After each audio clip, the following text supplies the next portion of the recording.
Wow. I have turkey neck. It's the 4-1 podcast. Yikes, that is not a good angle for me. Coming to you live from Neola, Lennox, Pennsylvania. It's good to be back after a week off. I am one of your hosts, aka. Sitting next to, as always, Captain Boring. For whatever reason, the Mr. Red Panda himself cannot be here.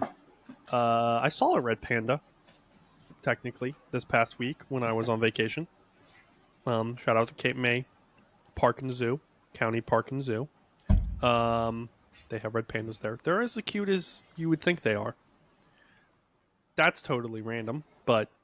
Yeah, I mean, they look cute from the pictures that I see of them, so there's that. It's technically a free zoo. It's like donation, and they don't stop you from walking into the place, but I put $5 and went and saw a red panda and a giraffe. Giraffes did not like the rain. There's a fun fact for you. Well, I mean, they're closer, so it probably rains harder on them, you know. The bigger they are, the harder they fall. Is that what you're saying? The bigger they are, you know, they're closer to the sky where the rain's really falling. They run like they're in slow motion. Yeah. Yeah, I do love a good zoo, though. Zoos are always a good time. Nothing Zoos, like some aquarium animal captivity that just brings joy to the soul.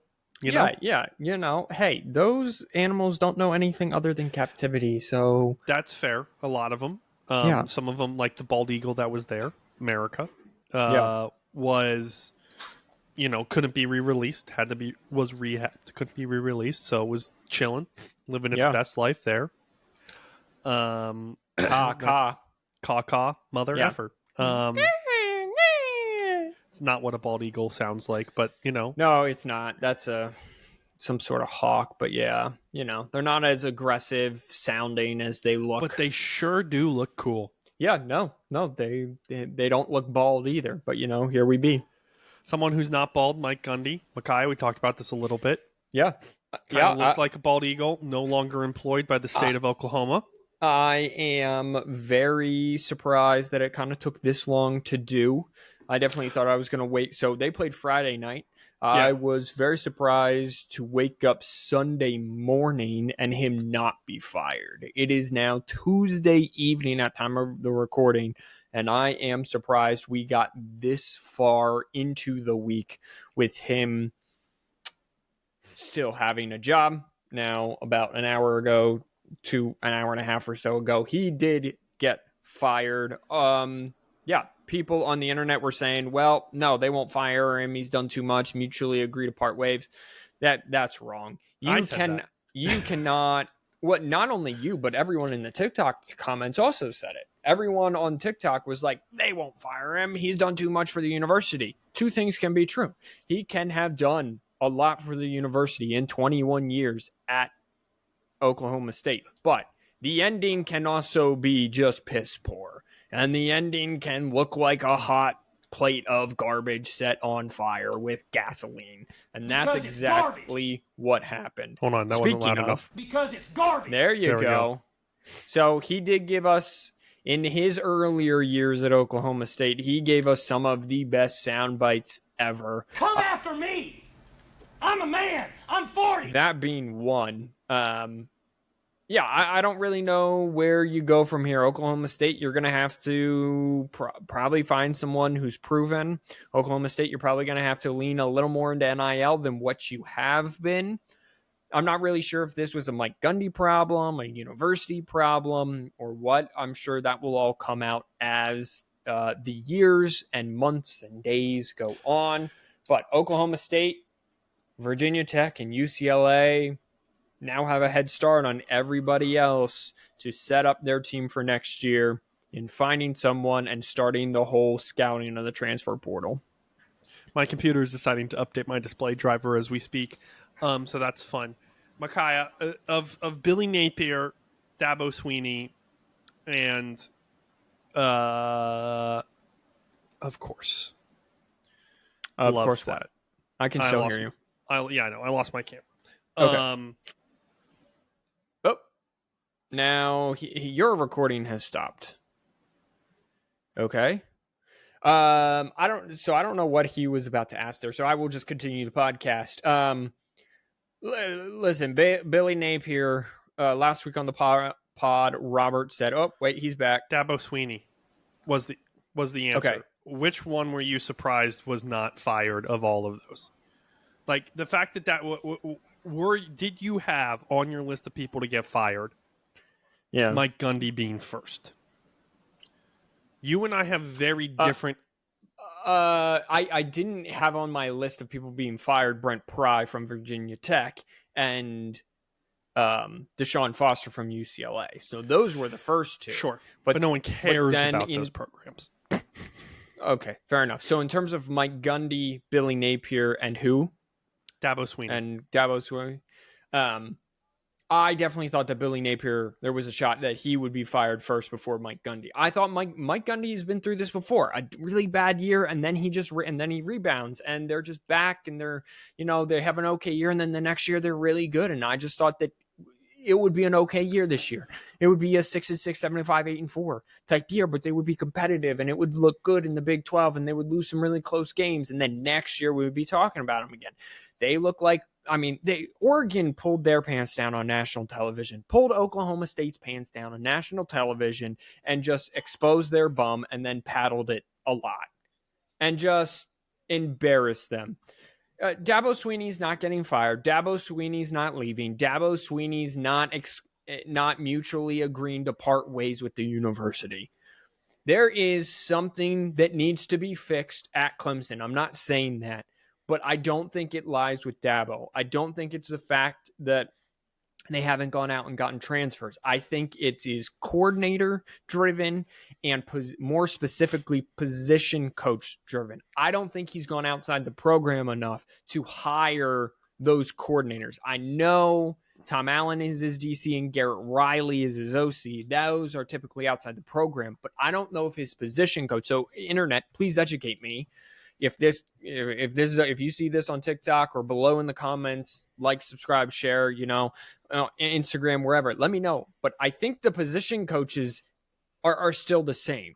And I was listening to College Game Day podcast, and they said, well, sometimes the transfer portal isn't always bad because it brings in guys who are hungry. It brings in guys who played at Buffalo, who don't have the $20 million facility, for example, and they get to a place like Clemson and they go, this is awesome. This is what I've always dreamed of, and I'm not going back to Buffalo. So they are hungry and they become game changers for that university. Here's the coaching staff per Wikipedia, which I'm assuming is good in this case. Okay.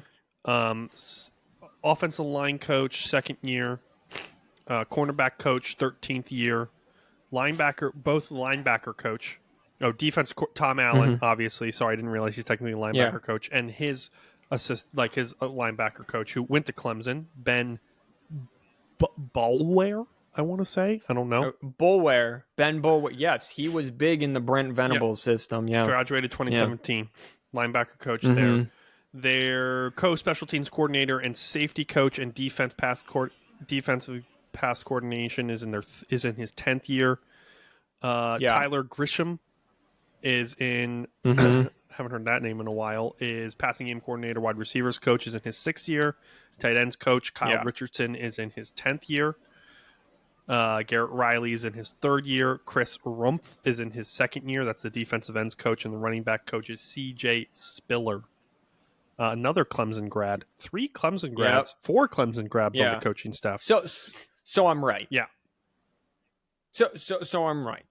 And I'm not saying that those guys are bad at their job, but I'm saying that sometimes people need new voices in the building, right? 100%. Like if it's not working, especially the defensive ends coach, they're supposed to have one of the best D lines in all of college football.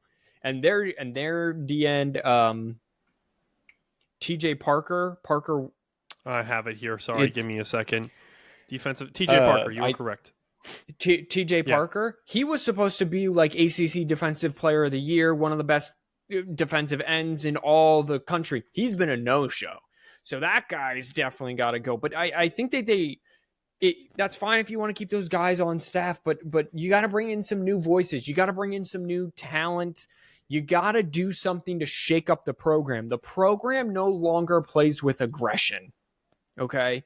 Like there is no controlled hostile aggression.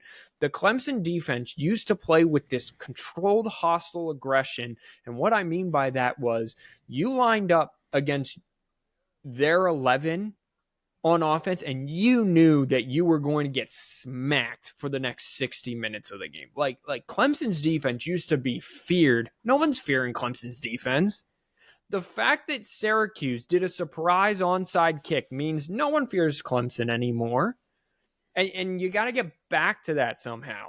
And I don't know how you do that. And I'm not in the building and I'm sitting here being an armchair coach, quarterback, whatever you want to call me, a college football analyst, whatever you call me. Never played a down of football in my life except flag football, which then I was cut, but those guys were douches. So, I was just thinking about that the other day. Yeah. So, but like you got to bring the fear back in Clemson somehow, some way. For the record, I was also cut. And you weren't. So was the quarterback who was the best guy on their team. When we say cut, they had a group of friends that they asked people to be a part of, and they had kind of like tryouts, and we made the team. Yeah. And then they basically asked all the people who joined, which was only like 3 of them, basically said the other guys aren't getting enough playing time. Who sucked, by the way. Yeah. And so then they said, we would like you not to come back. And that's basically... They pulled a Colorado. Like it was a Colorado situation. Which was funny, because I was one of their leading receivers, which, goes to show. I was not their leading... Well, I was up there. But their one shifty running back scored a lot of points. Okay, so that's the big one. The other big news... Sorry, totally shifting gears. I get the picture-in-picture. Go away. Oh my gosh. Sorry, sometimes Riverside is annoying. Johnny Mateer? Is that how you pronounce his last name?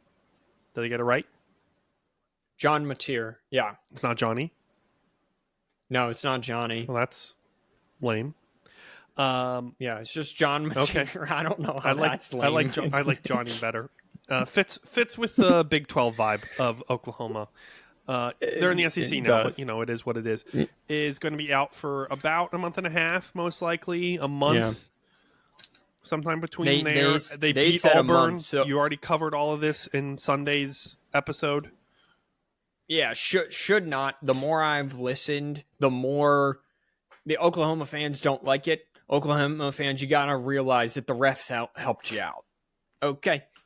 That's fine. Lots of comments. Sometimes you win 10 sacks, Micaiah. Sometimes they had 10 sacks. Sometimes I understand that. Now, I'm not saying that they wouldn't have won, but I'm saying that Micaiah, that you don't understand. That they got a sacks. touchdown. They got a touchdown that was against the rules, and then they had a blatant pass interference that was missed. But Micaiah. All that being said, sometimes you win a game. Had 10 sacks. You don't understand. That you're supposed to lose. If you have 10 sacks, you automatically win the game, no matter if the refs blew a play or not. No matter if you won by a touchdown and that one touchdown was the one that the refs blew, Here's my concern. So Mateer's out a month, right? Did he go out at the end of the game? Or was this... No, he finished the game. I think he played through it. So they have a bye week this week. So let's just say he is back around the 23rd of October. Okay, right? So right before November. Let's just say. So they have Kent State. You could be Kent State, Simeon. I mean, that's just how that works. Have at least a week to get ready? Okay. Yeah. They then go to Red River, which Texas's defense is nasty. Then they play out South Carolina. Then they host Ole Miss, who Trinidad Chambliss or Austin Simmons, high-flying offense. There, we'll get into Ole Miss in just a second. Okay, and let's just say he comes back for at Tennessee. Or let's say he misses the Tennessee game and comes for at Alabama. Kent State, Texas, South Carolina, and Ole Miss. Let's just say those 4 games. What's their record that he's going to miss? What's their record? Oof. Well, that South Carolina team really hit or miss.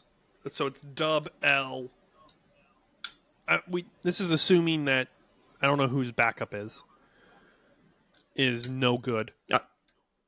Well, the backup, they didn't have confidence in the backup because it's the same backup as last year. So they didn't to Jackson Arnold last year. So they didn't have confidence in him. So Sorry, I'm looking again. I'm looking at this. So Kent State, Texas, South Carolina, Ole Miss. That Ole Miss team is 2-2, finding ways to win games that they probably should lose. 2-2. I'm getting to the back. The worst. It's Michael Hawkins. So Michael Hawkins, a little bit more of a runner. So he did play some games last year. 2-2 so, at the worst. Yeah, they might, maybe 1-3 at the worst if South Carolina. They're at South Carolina. I think it's closer to 1-3 than it is 2-2. Their offense was anemic. That Texas game last is always year. at the Cotton Bowl, right? Yeah. So you have neutral site there, but. And can I tell you my biggest concern with Oklahoma? You then still have Tennessee, Alabama, Missouri, LSU for the finish of the season? No, not that. Because that would be more concerned with the guy with a busted hand? No. I'm writing them off, basically, after looking at the rest of their season. My concern with Oklahoma is their running backs don't do anything productive. John Mateer has been really the hard, Micaiah. They probably sit so there John and look pretty. John Mateer had 10 was their leading rusher on Saturday, 10 carries for 29 yards. Their leading running back had 11 carries for 13 yards, 1.2 yards a carry. And it isn't just that Auburn game. So then you go to the Michigan game, the other high-profile game that they played. John Mateer again was their leading rusher. So 19 carries, 74 yards. They're an air raid offense. What do you want from them? I need more production from the running back. They're sure as heck probably going to try. No. Even in their air raid offense, like your running production comes from your running back, not your quarterback. I don't disagree with you. I'm just saying that. So this coming. The fact that John Mateer was coming at one point in another if they didn't figure out their running game. This is my point. This is Western Kentucky style football. Clearly, just by the stats that you gave me, they weren't running the ball. The game plan was throw 90% of the time. Yeah, I mean Arbuckle does come from Western Kentucky, so that makes sense. He was Bailey Zappi's OC. There you go. The dude who set the most receiving yards, the most passing yards record, that guy? Yeah, you're surprised that OC doesn't run the ball? At Oklahoma, I mean, a little bit, yeah. I think you're. So he was Western Kentucky. Well, this may have been after Bailey Zappi. He was Western Kentucky's OC in 2021, 2022. Then he was at Washington State with John Mateer and Cam Ward in 23, Mateer in 24, and now Oklahoma. Yeah, he was Zappi's. I think that 2020 season is when he set that. Yeah, that sounds about right. Which, by the way, I don't know why any of those wide receivers, like I get it's Western Kentucky, but why didn't one of those wide receivers not hit in the NFL? That's always my question for these air raid guys, right? Their quarterbacks are always hit or miss, right? Bailey Zappi's got some chances to start in the late Belichick offense in New England. Really didn't do anything. He's probably a backup somewhere. I'm not going to Google it. I don't care. But why are these wide receivers never, what's the last big air raid wide receiver to hit it big in the NFL? So it has to do with kind of the route concepts, right? Because of the air raid system. Routes. They're high low routes. It's goes, it's hitches, there's not a lot of route tree variable, and most of the time, from what I understand, is you take the fastest guy and he just runs a go route, right? And then you take a shifty guy and he runs hitches and slants, and then you take so it's things like that, so that your fast guys never fills out the route tree. He's not running the post. Well, he might run post, but he's not running the deep ends, and he's not learning to sit down in zones. It's very not NFL style route. But boy, running. Is it fun to watch! It's fun to watch in college. What was the game? That was the Mayfield Mahomes game. What was that game? Texas Tech, Oklahoma? Tech, Oklahoma. Patrick Mahomes threw for 800 yards, something like that. Watch the highlights for that game at some point. He threw the ball 80 times for 755 yards or something like that. That's crazy. Baker Mayfield threw for like 500 Wasn't yards. the final score of Yeah. that game like 48-55 or something like that? Oh, no, it was way higher than that. I'll look it up. You wanted to talk about, I saw reports, Russell Wilson's getting benched, Jackson Dart's starting. The reason I bring this up is because Jackson Dart was on Ole Miss, and you wanted to talk about Ole Miss. They didn't lock down their quarterback yet? They haven't decided who their starter is? So it was 2016, 66-59, by the way, Oklahoma, Texas Tech, just so you know. Baker Mayfield threw 7 touchdown passes. He threw for 545 yards and 7 touchdowns. He had a QBR, which is 0 to 100 of 98.1. They won that game, right? Patrick Mahomes was 52 of 88. You want to talk about air raid?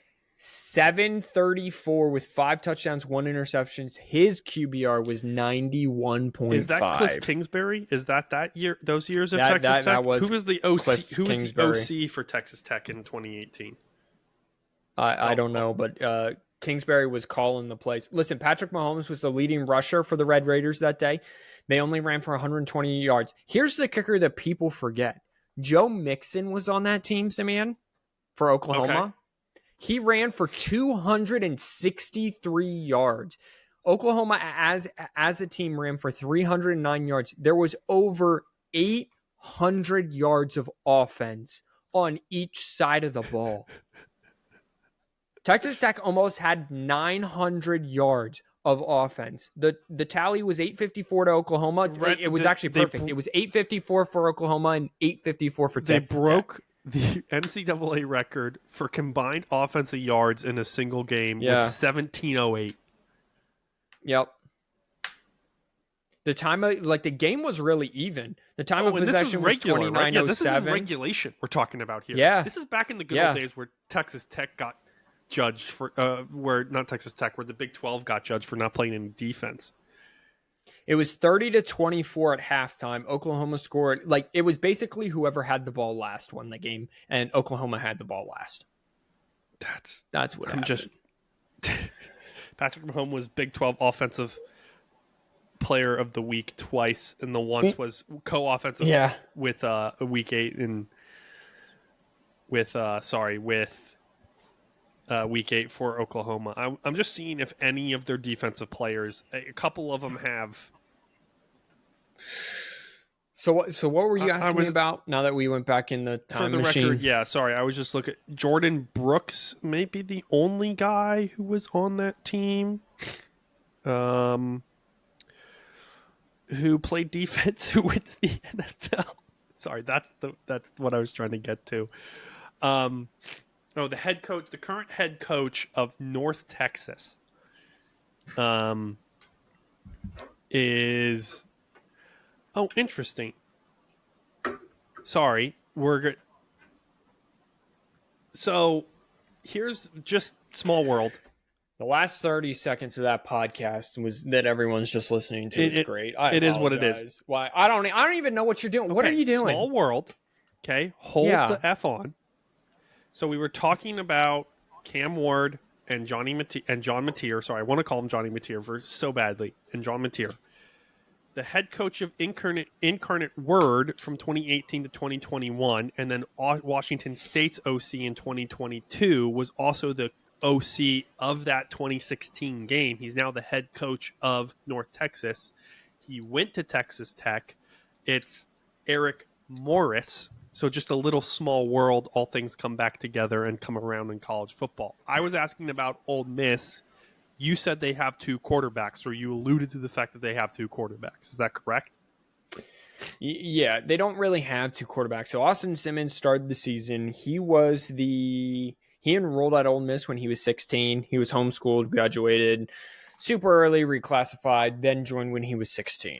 Sat behind Jackson Dart for 2 years, and now was taking over as the starter. The first 2 games, he threw 4 interceptions in the first 2 first quarters of his first 2 games. He threw interceptions.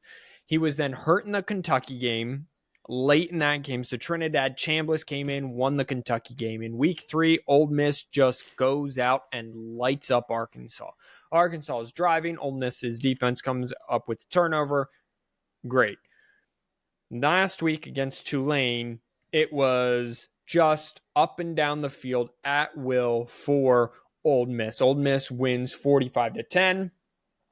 Trinidad Chambliss had 307 through the air, 112 on the ground, so over 400 yards of total offense. The offense just looks like a Lane Kiffin offense with Trinidad Chambliss. Trinidad Chambliss was Ferris State's quarterback last year, and Ferris State won the Division II national championship. So my question is, the offense has looked better with Trinidad Chambliss in about the same sample size than Austin Simmons. So are you going to stick with Chambliss, or are you going to go back to Austin Simmons, who's coming off an ankle injury, who didn't really look good in the first quarter, seems to start slow in the first 2 games he started, has thrown 4 interceptions in those 2 first quarters?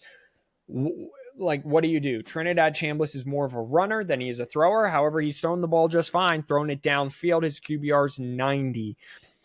So that is the real predicament, big question mark for Ole Miss and when they take on LSU. And because LSU's defense is nasty. So, I mean, I don't know how much you've watched of LSU, but their defense is nasty. LSU's problem is that everyone expected a high-flying offense like it's been for the last 3 years, and it's not. It's kind of herky-jerky. You start, you stop, you start, you stop. It's mistakes. They've really relied on that defense this year. And Ole Miss last year, who relied on the defense more than the offense, seems to kind of be flipped now. And this offense now is going and is high-flying and all that. Can the defense still hold LSU down? That's my big question mark with these two, with the game on Saturday at 3:30 on ABC. My big question mark is now just whether or not to start Jackson Dart in fantasy football because I drafted him. That's my big question mark. But I would start Jackson Dart. These are your options, okay? Yeah. So I have, in this one league, which I am 0-3 in, I am in last place. I need help. I need Jesus. Kyler Murray, Jordan Love, Dak Prescott. Then I have Jackson Dart. And well, who are they playing? Dart's playing a really hard Los Angeles Chargers. And how many do you start? Two or it's one? Super flex. I would start Love is playing Kyler Dallas, Murray. So that's an easy start. Yeah. Prescott's playing Green Bay, so that's an easy bench to me, obviously. Yeah, I would start Kyler and Murray. then Murray's playing Seattle. At home. Oh, that's Mike McDonald's defense. And who's Jackson playing? Los Angeles. Sorry, the Chargers. Oh my goodness. Yeah, I would still start Kyler, but I would not start Jackson against the number 1 defense in the NFL now. It's Daddy Jim. He has a good defense. Jesse Minter, that's who that is. Okay, so let's take a spin now. We're probably been doing this for about 30, 45 minutes. I don't know. Let's take a gander at this week's slate of games. The timer's at the top there. Is that the actual? Right I have above our 28. heads. Do you have? Yeah, 28:40. Okay, cool. I didn't know if mine restarted because of the whole reconnection thing. Gotcha. So I wasn't sure if that was accurate or not. So we have a really good upcoming week, college football slate week. We got Sam Houston State and New Mexico State really to kick things off. I'm just joking, obviously. Micaiah, total side note. When is Vanderbilt going to fail here? I've been waiting for them to kind of fail, but they've looked good. The game against South Carolina, Lenore Sellers went out. Now, South Carolina was kind of herky-jerky. Virginia Tech, okay, so really if you look at their schedule so far, and they're going to play Utah State on Saturday. If you look at their schedule, they've played Charleston Southern, FCS school, Virginia Tech, dumpster fire, South Carolina without their starting quarterback. However, they manhandled them. And Georgia State did beat them last year, but they put 70 on them. Again, Georgia State is an inferior opponent. Then they play Utah State, inferior opponent. I think they go to Alabama and they get rocked. I really do. I think Alabama's not. They don't get them at home this year. So it's at Alabama, then they host LSU and host Missouri, and then they go to Texas. It's a rough November. I think they could. I mean, it's a rough October.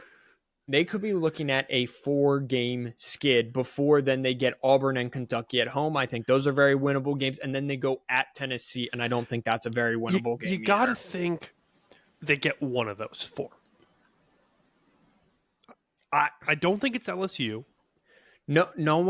Everyone sees Vanderbilt coming this year, I don't disagree with you, but I think, question is, they probably transferred in a bunch of guys. If we were actually good at this and wanted to look this up, everyone loves an underdog. Obviously, everyone loves, as SEC roll call calls him, Daddy Diego, Diego Pavia. We like the underdog story. We like this situation. Diego had fun being a backup for 5 years in the NFL, by the way. But you have currently number 17 Alabama, maybe. Probably not. They're going to want to take some stuff out on you. LSU has won the games that last year they would have lost. Right, Micaiah? Would you say that's a fair assessment of LSU this year, the 2025 Tigers? Yeah. Right? Yeah. That's a fair assessment. That Clemson game they would have lost, that Florida game they would have lost. We'll see how they are at Ole Miss this weekend or next week. Yeah, this weekend. So, I get it. But they've won the 2 games that they would have lost last year, found a way to lose. Probably not going to win. Missouri, talk about the difference a quarterback makes, right? Yeah. Again, Missouri. Well, and Penn State, if Penn State doesn't achieve what they should be achieving this year, I really do wonder if Penn State fans are like, why couldn't have Aller just went to the NFL, right? Because Bo looks great. Bo looks like that true dual threat who can use his feet, use his arm a little bit. Now, if he was still in the Penn State system, would it have affected his development and growth? Because apparently that appears to be what's going on with Penn State. And we'll talk about Penn State and Oregon. I hope so in just a second here. But yeah, like Vanderbilt's month of October is very, very difficult. And I understand that Alabama was down and Alabama got kicked around against Florida State. Alabama's rebounded nicely. Yeah. And LSU's got a nasty defense. And Missouri can put up points. And Texas might have the best defense in all the country. So you're now asking a program historically that has been bottom of not only the SEC, but the entire FBS to now act like a big dog and go out and win 4 games and get up repeatedly for these games and prepare like a big time power in the SEC. I just don't see it. Do you get 1? Sure, I'll give you 1.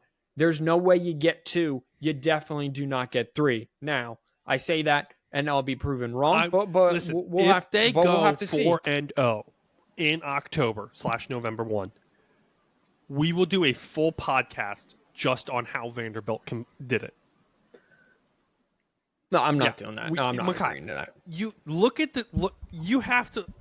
That would be one of the greatest feats in football history. You know what? Fine. You're fine. You're right.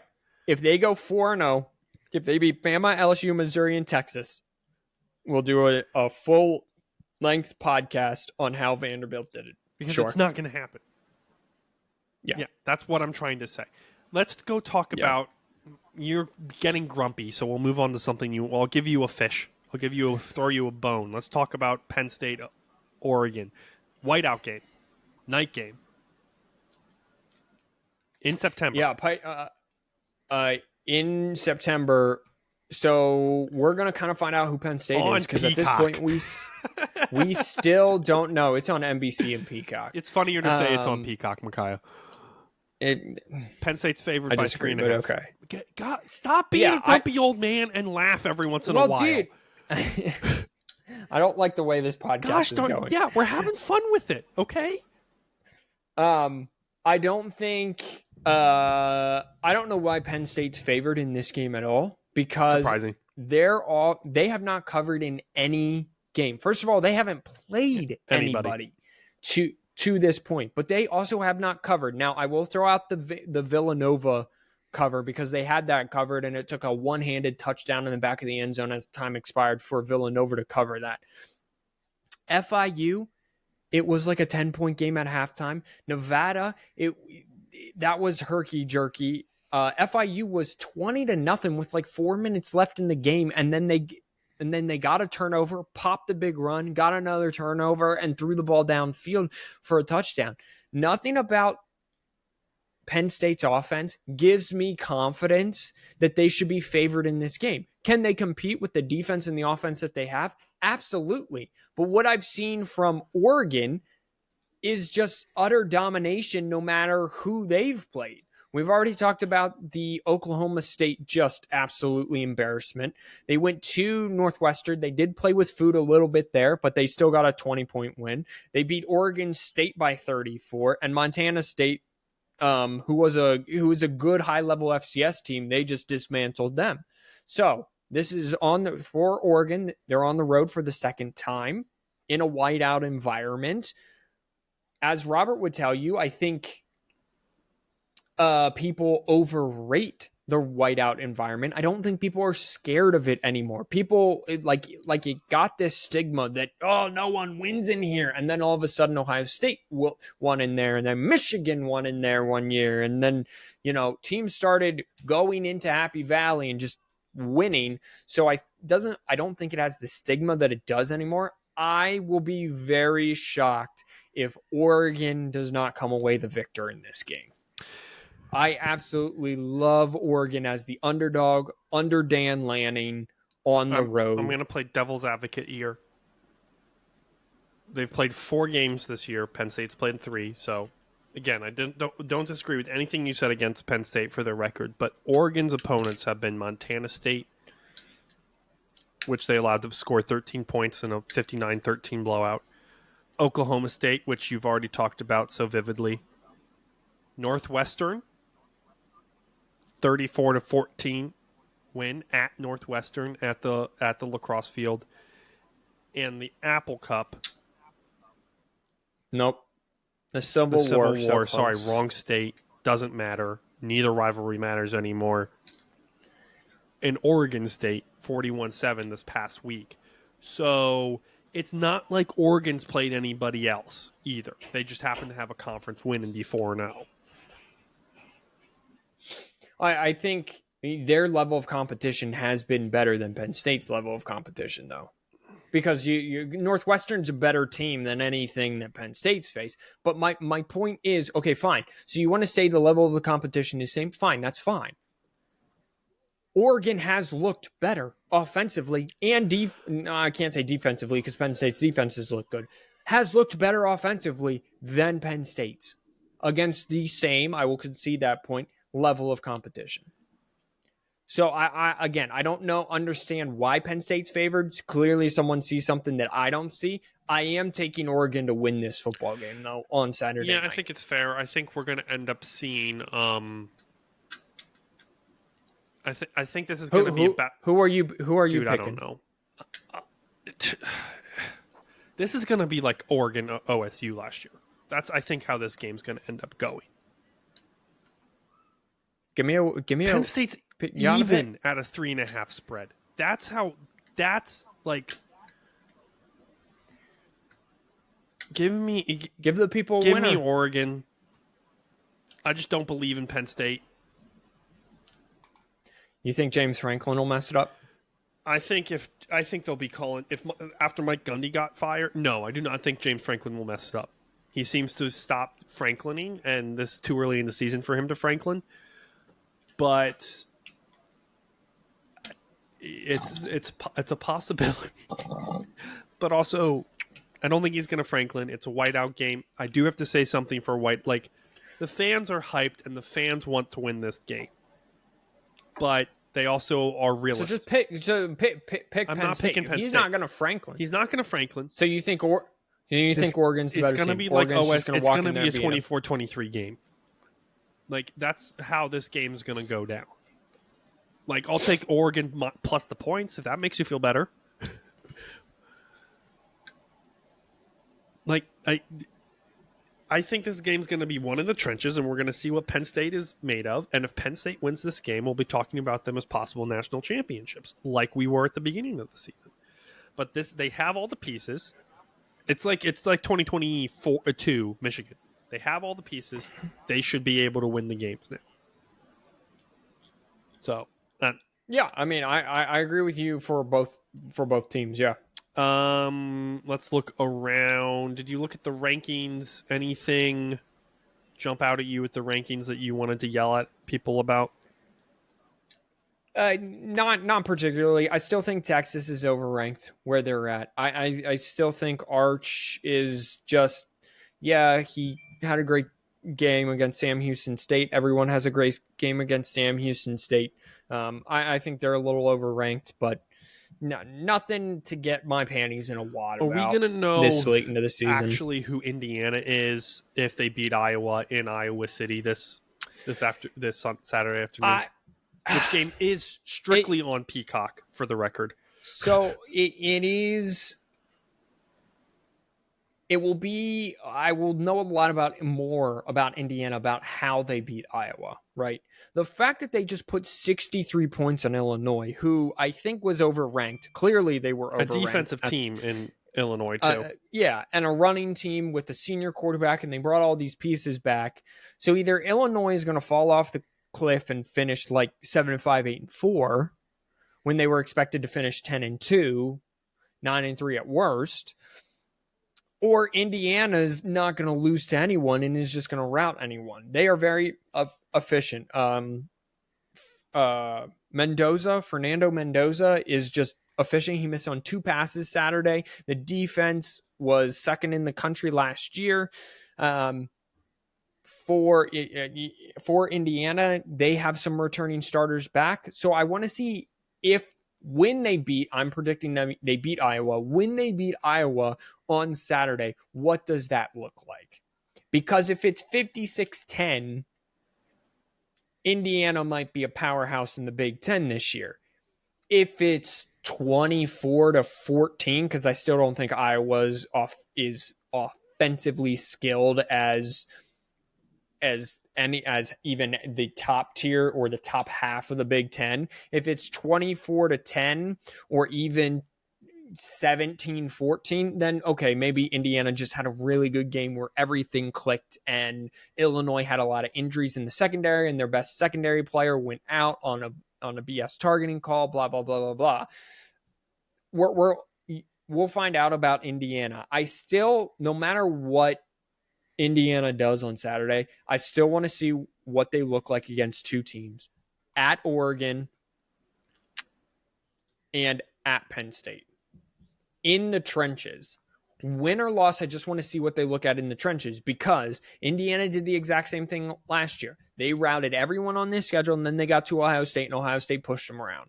And then they routed everyone on their schedule except for Michigan, who was a close win against Michigan. Michigan kind of pushed them around there in the second half of that game and kind of like said, hey, no, this is big boy football. And then they made the playoff and they got to Notre Dame, and Notre Dame pushed them around the entire game. And the only way that game was close is because they started throwing the ball, and Notre Dame conceded, 10 quick points at the end of the game. So the verdict on Indiana will come in 2 weeks. Here's the funny thing about Indiana: yards per game, second in FBS. Right. But again, if we're going to sit here and talk about Oregon's level of competition I'm and Penn State, this is the funny thing about Indiana, who's played nobody. I'm not even going to list who they played. Passing yards per game, 27th. Rushing yards per game, 3rd. Points for 63.8, first. At points against 8.3, 5th. Yeah, they're very good offensively and very efficient, but they played Old Dominion, Kennesaw State, Indiana State, and then Illinois. I don't disagree with you at all. I don't. It's going to be an interesting game on Saturday, that's for sure. I'm with you. But just real quick, the rest of their Big Ten schedule is just cupcakes, utter garbage. Yeah, they have an easy schedule. They have Michigan State, okay, fine. UCLA, dumpster fire. Maryland, they can put up points, can't stop anyone. Wisconsin, dumpster fire. Purdue, and then Purdue to finish the season. So, Where is? I don't know. Well, again, we'll see in 2 weeks when they go to Oregon who they are. Hey, listen, and what Maryland's they're about. 4-0. Yeah, Maryland can score a lot of points. I would like to see Maryland stop someone. I mean, in theory, they've stopped. They're 13th in points against. Just joking. They've also basically played no one. FAU, Northern Illinois, Townsend, and Wisconsin. They have off this week and play Washington next week. Yeah. How Luke Fickell still has a job, I don't know either. Well, let's jump over to a sneaky 4-0 team that we talked about. They have a 12 o'clock game on Fox, which means it's the big noon kickoff. It's 21 USC versus 23 Illinois. I've officially written off Illinois. Unless you win out as Illinois, goodbye. USC has played at least some competition enough to be 2-0 in the Big Ten and 4-0 overall. They played Montana State, a good but still an FCS school, Georgia Southern, who they blew out, and then they played Purdue and MSU, the Condoms. So what? Oh no, they're Spartans. Sorry, USC's the Condoms. I apologize. So, Micaiah, you said it seems like Lincoln Riley is back to Oklahoma. Lincoln Riley. Yeah, he's running the football more than he has. Their defense is a little better. Not great, but better. But I just think that they're able to run the football better than they had. I'm looking up where they are in the. They are right now 1, 2, 3. Oh my gosh, 1, 2, 3, 4, 5, 6, 7, 8, 9, 10. They're 12th nationally in rushing yards per game, right behind Michigan, Oregon, and Washington. So a host of Big Ten teams there. So he's back. And what I thought it was missing under Caleb Williams when Caleb Williams was there, and then Miller Moss last year, who I just didn't think was talented enough. What he was looking for was he finally has a quarterback, Jaden Mayava, that plays on time in his system. And because of that, it opens up the running game, and he's a little bit bigger on the offensive line to run the football. So, and when Lincoln Riley has a running game, as we saw at Oklahoma, his offenses can be dangerous. Now, if you look at the defense of the USC Trojans, by the way, they're third in the country in total yards per game. It's Florida State, Indiana, and then USC. So they're fabulous on offense. But then let's flip the script on defense and try to find them on defense. And they are middle of the road, right? Mm-hmm. So you're going to expect that with an up-tempo offense, but I again, it's very much the Indiana. That's fine. Even if they beat Illinois by 10, I want to see what they do against Michigan the following week.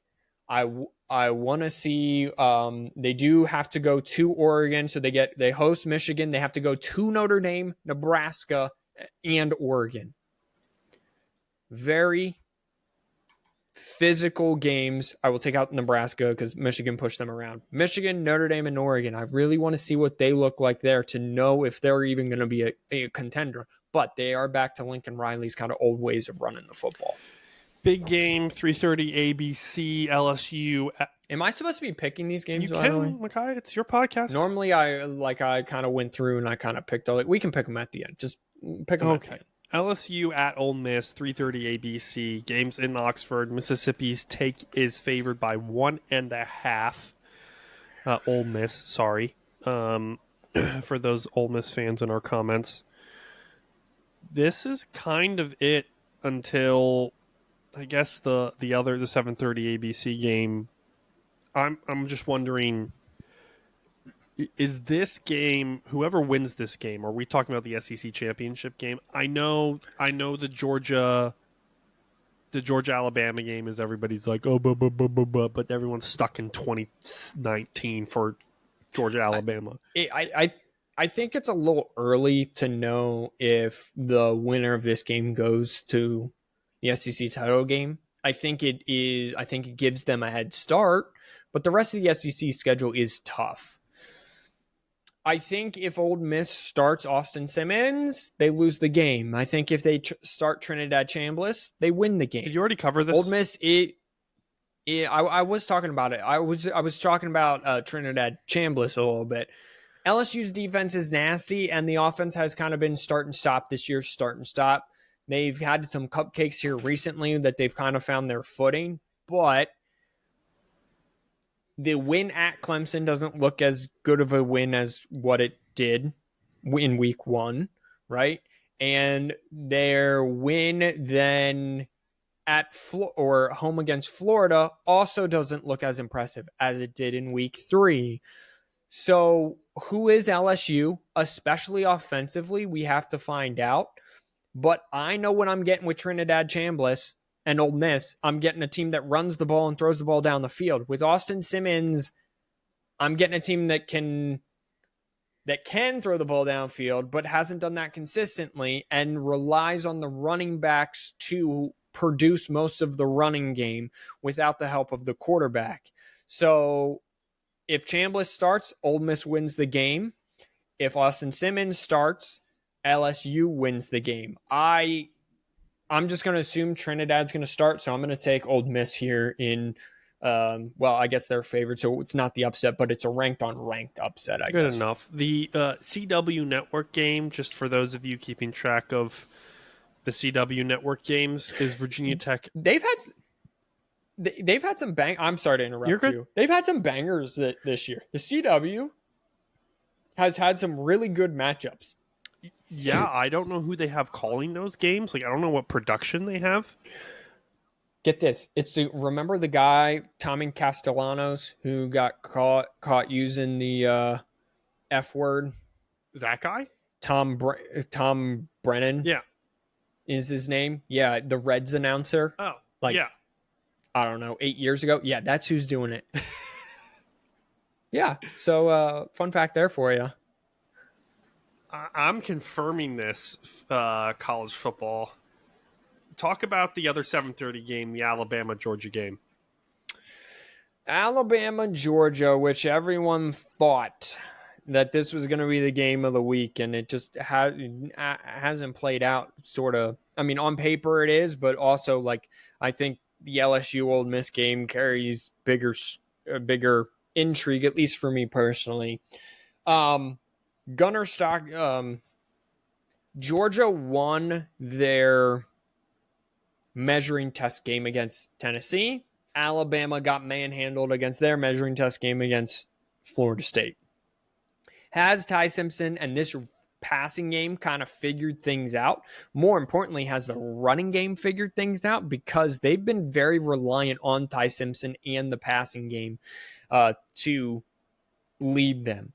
Georgia, Gunnar Stockton can absolutely spin the ball. They have Nate Frazier in the backfield. Zachariah Branch causes problems. The Georgia defense is sort of trying to be nasty, but still trying to get their footing. The Alabama defense, again, trying to be nasty, but getting their footing. They're both coming off buys. It's going to be exciting. This game was in Tuscaloosa last year. It is in Athens this year, and strictly because it is in Athens and it's a revenge game for what happened last year, that was the Ryan Williams game, and that Georgia has already been on the road, been through it, been punched in the mouth multiple times, and then rebounded at Tennessee. And the one time Alabama was punched in the mouth, it just decided to lay down, curl up, and go home at Florida State. I am going to take the Bulldogs to win.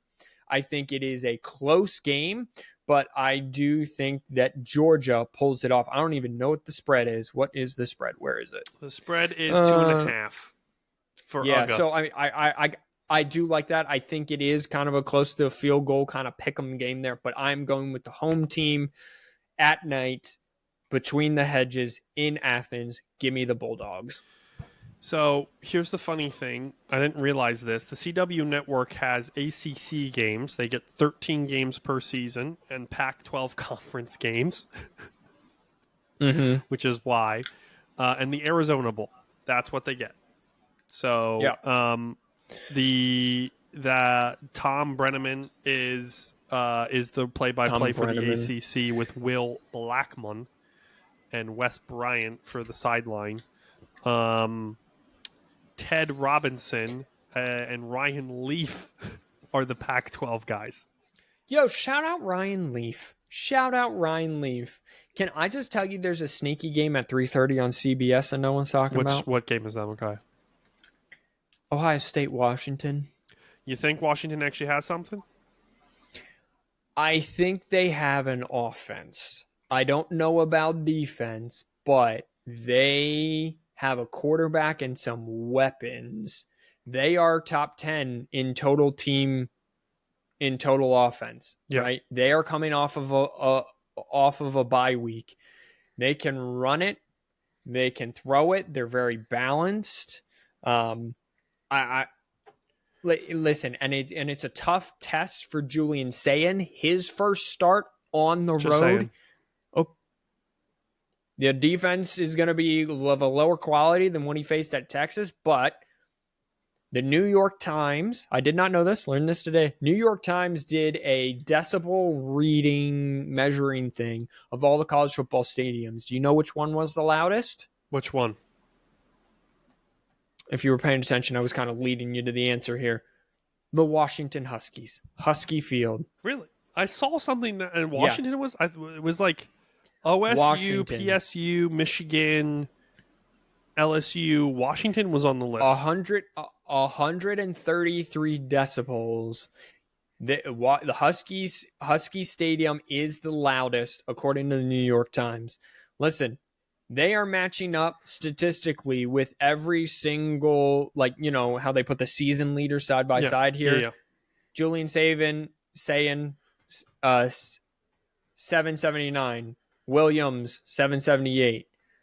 Coleman for Washington, 347. Jackson for Ohio State, 217. Jeremiah Smith, 315. Boston for Washington, 249. The sacks leaders are 2 and 1.5. The tackle leaders are 20 and 17 respectively. Washington, I don't know what the spread is, and I'm going to tell you here. Oh, did I close that? No, the spread is Ohio State 8.5. Might be looking at a closer game there. You're taking Washington plus the points. I would take. I'm not for the parlay, but I would take Washington plus the points. Yeah. What's the game? What's the 4th and 1 game of the week? Oh, 4th and 1 game of the week is Oregon traveling to Penn State at night. There are now $45 on the line. The parents won it last year. The parents didn't want the money. Last week, excuse me. The parents won the money, didn't want the money, so we're just rolling it over. $45, week 5. We're doubling it and giving it to the next guy. We didn't really double it. We just added $5 more. So we're up to $45 for week 5. You have to choose the winner between Oregon and Penn State. You will be able to click on the link below, not click on it, copy and paste the link below into your browser. I apologize if you tried to do that and you weren't able to because it said you had to ask for permission and all of that. It was set up wrong. Also, you should be on most things. You should be able to click it and open it. I don't know if YouTube is that way. I was just that's speaking. Why I was saying that. I was trying to. So be then you nice can just and click. correcting You can but, you know. You can click on the link. But anyway, it will now work for you. Shut up. Anyone with this link, go for it and win some money, please. Someone win the money. A shout out to the 90 subscribers that we have now. It's good to have you guys in the building. Win the money. Micaiah, who is the most expensive ticket? Take a guess. I'm gonna guess Penn State, Oregon. You're close. They're second at $394. That's the cheapest ticket available per ESPN.com. Most expensive ticket is the other 7:30 game. It is Alabama at Georgia at $412 in Athens. By the way, if you want to go see that Washington and be a part of that atmosphere, it's going to cost you $112 in order to do it.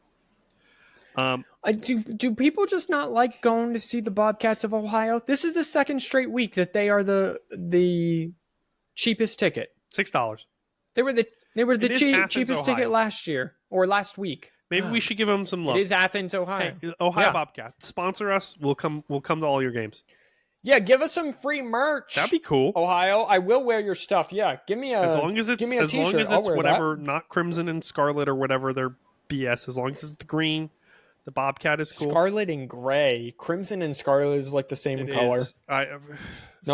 Yes, I just said it is. I just agreed with you. No. I was saying no, it's not. Yes, it is. I was answering myself.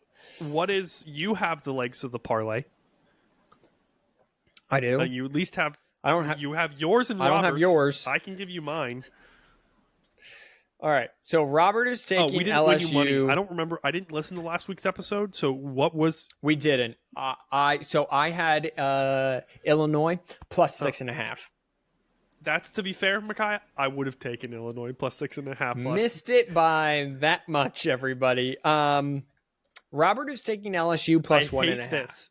You guys don't understand this game. I also hate it. That means you're taking LSU to win, basically. You have the same. I'm sure the odds aren't the same, but you have the same odds of LSU outright. Watch LSU lose by 1 point, man. Watch LSU lose by 1 point, and that means that they win the bet. That's probably why he's taking it. He's picking LSU to win the game. But, can you pick a more layup? This is a parlay. There's 3 legs. All right. Well, then what's your layup? Oh, Florida State outright. Florida State outright against Virginia. Dude, I almost took Florida State minus the 6.5 because I don't understand how they're only getting 6.5. Virginia's 3-1, I believe. They did not fire their coach. So that's a good news. So you're taking Florida State outright. So then it's not a layup, but it's close enough that I'm comfortable taking it. It's like I didn't want to be taking Ohio minus 10.5 against Bowling Green, but that would be a good one. Take Ohio outright. That's a good team in there in Athens. So then is Indiana money line? Is that a layup? You want to take you? I mean, it's Iowa. You and I both agree that they're probably going to beat Iowa, but what does that do for the parlay? How does that work for the parlay? You want to plug that in for people? If not, I have another one that isn't necessarily a quote unquote. I'm working layup to build it right now. So I took Florida State outright, and then Robert closed that, and then Robert took LSU. What time is that game? 7. Oh, no, I'm sorry, 3:30. 3:30. LSU minus 1.5 is plus 160 right now. Plus 1.5. Sorry, plus 1.5. Yeah, okay. Said the wrong thing. And then I just want to make sure because if the line moves, what time Robert is the needs to Ohio know game? that. That's also 3:30, isn't it? Not the the Indiana game, but it is 3:30. Yes. The Indiana game's also 3:30. Yeah. It's 4 o'clock. Where is it? Sorry, guys. I know this is great podcasting. Northern Illinois, Indiana. You want them outright or minus 7.5? Yeah. Puts it at 248. Plus 248. Plus 248 if you take Indiana outright. I'll take Indiana outright. Boy, that's going to be a rough one. I'm glad I didn't bet the last 2 weeks though, because I would have lost. Yeah. Hey, listen. Yeah, we're going 2 for 2. I'll take. Hey, listen. I had a down week last week. I just need a rebound here. Now watch Iowa blow out Indiana, and then if Iowa blows out Indiana, we'll do a full podcast on how Iowa blows. I don't know where is that the right music? Did I get it? Is it playing? No, nothing's playing right now. Oh, that is far too loud. Oh, it's also not the right music. It's also far too loud. That's the right music. Listen, we did a full podcast about things. We had fun. Robert, we miss you. We'll see you guys next week. You both know this was ending, so everyone's clicked away from this now. So, okay, wash your hands, you filthy animals. Bye-bye.